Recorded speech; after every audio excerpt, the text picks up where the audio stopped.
മദീനത്തെ ജനങ്ങൾക്ക് വീട്ടിൽ നിന്ന് പുറത്തിറങ്ങാൻ പോലും ചൂട് കാരണം മടി കാണിച്ച സന്ദർഭത്തിലാണ് തബൂക്ക് യുദ്ധത്തിന് പുറപ്പെടാൻ പ്രവാചകൻ സല്ലല്ലാഹു അലൈഹി വസല്ലം നിർദ്ദേശം നൽകുന്നത്. ആ സന്ദർഭത്തിൽ കപടവിശ്വാസികളായ ആളുകൾ കടന്നു വരുന്നു. അവർ യുദ്ധത്തിൽ പങ്കെടുക്കുന്നില്ലെന്ന് മാത്രമല്ല, യുദ്ധത്തിന് പുറപ്പെടാൻ ഒരുങ്ങുന്ന സ്വഹാബിമാരോട് പറഞ്ഞു, ലാ തൻഫിറൂ ഫിൽ ഹർറ്, ഈ ചൂടുള്ള സമയത്ത് യുദ്ധത്തിന് പോകാൻ നിങ്ങൾക്ക് ഭ്രാന്താണോ? നിങ്ങൾ ഈ സമയത്ത് വെറുതെ യുദ്ധത്തിനൊന്നും പോകേണ്ട, നിങ്ങൾ വീട്ടിലേക്ക് തിരിച്ചു പോയിക്കോളൂ എന്ന രൂപത്തിൽ അവര് ജനങ്ങളെ നന്മയിൽ നിന്ന് നിരുത്സാഹപ്പെടുത്തുന്ന സാഹചര്യമുണ്ടായി. ആ സമയത്ത് അള്ളാഹുവിന്റെ ആയത്തുകൾ ഇറങ്ങുന്നു.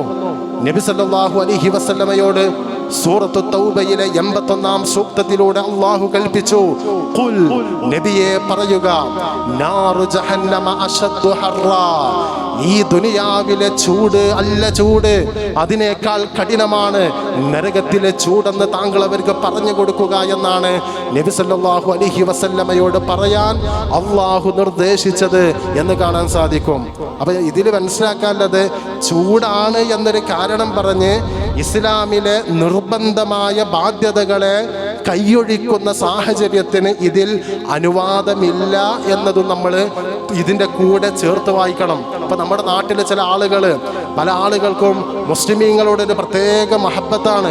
മുസ്ലിമീങ്ങൾ എങ്ങനെയെങ്കിലും അവരുടെ വിശ്വാസങ്ങളും ആദർശങ്ങളും കൈയൊഴിച്ചെങ്കിൽ എന്ന് കൊതിയോടെ കാത്തിരിക്കുന്ന ഇസ്ലാം വിമർശകർ ഈ ചൂടുള്ള സമയത്ത് മുസ്ലിം സ്ത്രീകളോട് പറയുന്നു, ഈ ചൂടത്ത് എന്തിനായി മഫ്ത, എന്തിനായി പർദ്ദ, എന്തിനാ ഇങ്ങനെ മൂടി പൊതച്ച് ഈ ചൂടത്ത് അതൊക്കെ അഴിച്ചു വെക്കി, ഒന്ന് കാറ്റ് കൊള്ളട്ടെ, എന്തൊരു ചൂടാണ് എന്ന് പറഞ്ഞ് ആളുകളെങ്ങനെ നന്മയിൽ നിന്ന് തിരിച്ചു വിടുവാനുള്ള, വഴിതെറ്റിക്കുവാനുള്ള ശ്രമങ്ങൾ നടത്തുന്ന ആളുകളുണ്ട്.